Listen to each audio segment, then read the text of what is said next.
do remember from other seasons I've watched, sometimes people know who might win early on and others not so much, but I was glad that people were questioning and perhaps biting their nails throughout the finale.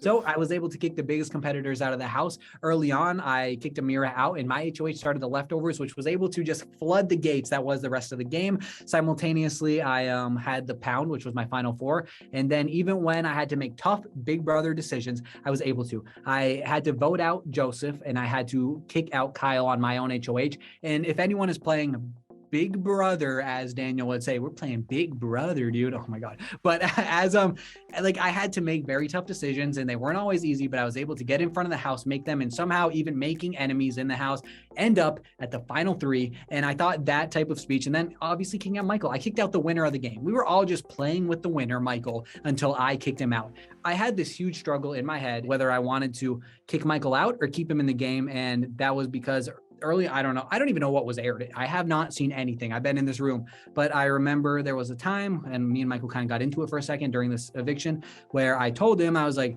dude, I don't want to kick out the only other LGBTQ member. But then, oh, yes, sounds like you know about it. Yep. And then simultaneously, I was like, okay, well, I am in a house where if I don't kick out this person when I have the open door to, I will be looked at as a weak player. And I have no idea what holds more weight. I just kind of feel like in the moment, even when Monty was using using the veto, I was like, oh, wait, we're using the veto? I didn't even expect this. So like, I don't know if that was aired, but I had a lot of trouble personally with balancing game decisions and personal decisions. And when I told Michael I didn't want to evict him because he was the only other LGBTQ represented person in the house, that was true. But when the door opened, I was like, I don't know. Like I had no idea what to do, and I just picked one. I specifically did not want to be the bitter juror who was on the wrong side of the vote. And then I had 10 seconds to decide. In the commercial break, I was like, where are you guys voting? They were like, I don't know if we can say. So I was like, well, then I guess I'm just going to assume Monty's winning because he won more comps, and that's how it goes a lot of the time. So to not be on the wrong side, I'll vote for Monty. And I was on the wrong side, my worst nightmare.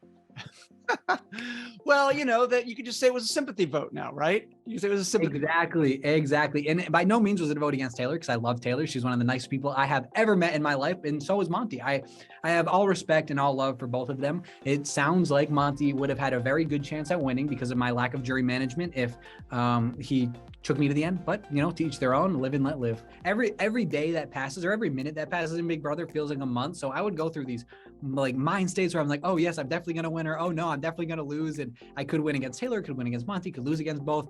Honestly, I don't know. I thought a lot of it came down to that final HOH. I think I was 2 questions off. I could have been 1. I don't know. But I tried my best. I think that I played a game that could have stood on its own 2 legs as far as a speech goes. I think I had my speeches for when I was asked questions, because I thought I knew kind of what the gist of them was going to be about me going back on alliances and kicking my friends out of the house. And I had things well prepared. So I think I had a chance against both. Now seeing how beloved Taylor was even with her speeches, she described it. I was like, wow, you do have a huge point.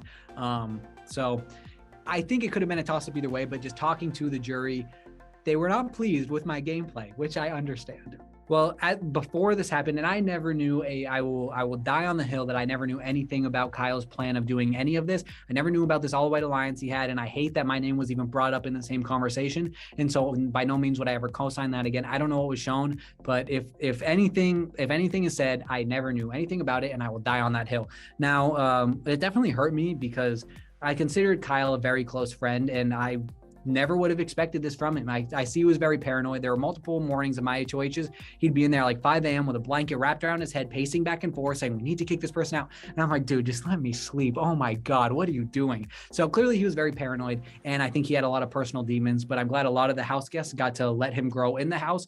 And I just hope the best for him going outside as far as his growing process. However, my thing with the after party was in the after party was the only person to win an HOH. I was like, this is another basket where I don't know how putting all of my eggs in this is going to end up for me.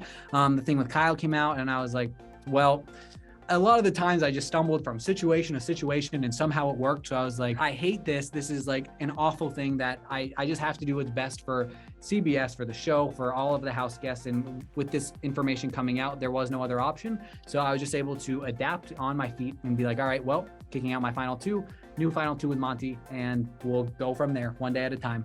Every day with Jasmine was one unique day after the next. And I think I'm dying. The first episode I watch when I get out of here is going to be that birthday party episode, because I can only imagine the whole say two things you love about me go roundtable. That will be something I will watch as soon as I get my phone. I'm dying to see what Jasmine and I's relationship looks like, if it was even aired, and if people cared at all about my feud with Jasmine.